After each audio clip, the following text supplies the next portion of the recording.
Hi, welcome back to Live and Breathe Horses. And today we're going to talk about timing. Now it's a huge subject, of course, and there is the timing of choosing the time you're going to do something, you know, the right moment, the right day. But we're going to talk about the actual more physical timing of when you're asking for something, whatever that is. And the thing I would like to get across is about the breath, which, as you probably know by now, if you've been watching, is my favourite subject. So I was working with a student the other day and we were asking the horse to move the hindquarters over. And when he wasn't so keen to do that, she started to push more and get out of timing, you see. And of course, in doing that, you're creating tension and holding. And it's a very normal thing to do, you know, because of course it's not going, so we want to do more. So often it's to have the awareness to do less, come back to the timing.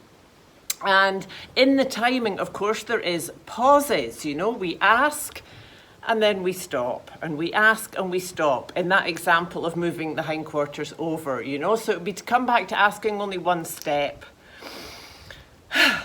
you know. And if you use the breath as you ask, it keeps us relaxed, means we don't get tense when we are asking, you know. And you can time the breath up with your asking. So of course, if your horse, for example, is walking and you want to slow the walk down and you're going to ask in time with the walk, I mean, we're not going to breathe with every step. Be a bit like giving birth breathing, but to keep a flow of breath in time with the walk. So just imagine a moment you're walking with your horse and maybe your breath would be 3, 4, out, 2, 3, 4. You know, feel the rhythm of the walk. You can walk around and try that. You know, the movement of walking we make on the ground is the same movement the horse gives our body when we're riding.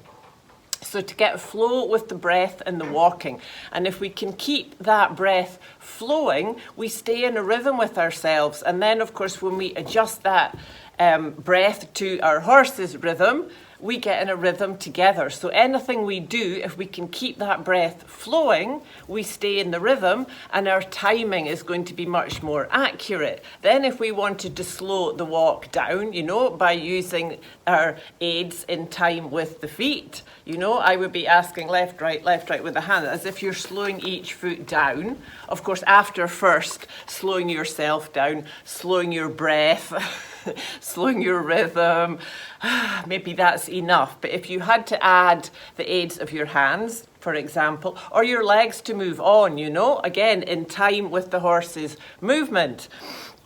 And if we keep our breath flowing, our timing is going to be much more accurate, and what we're asking is much more effective.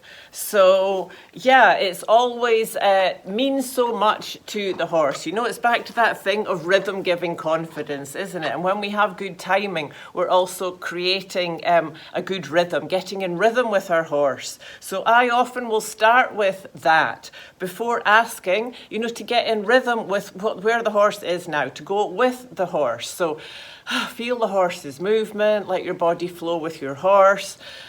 Start to breathe consciously. Of course, we're breathing all the time.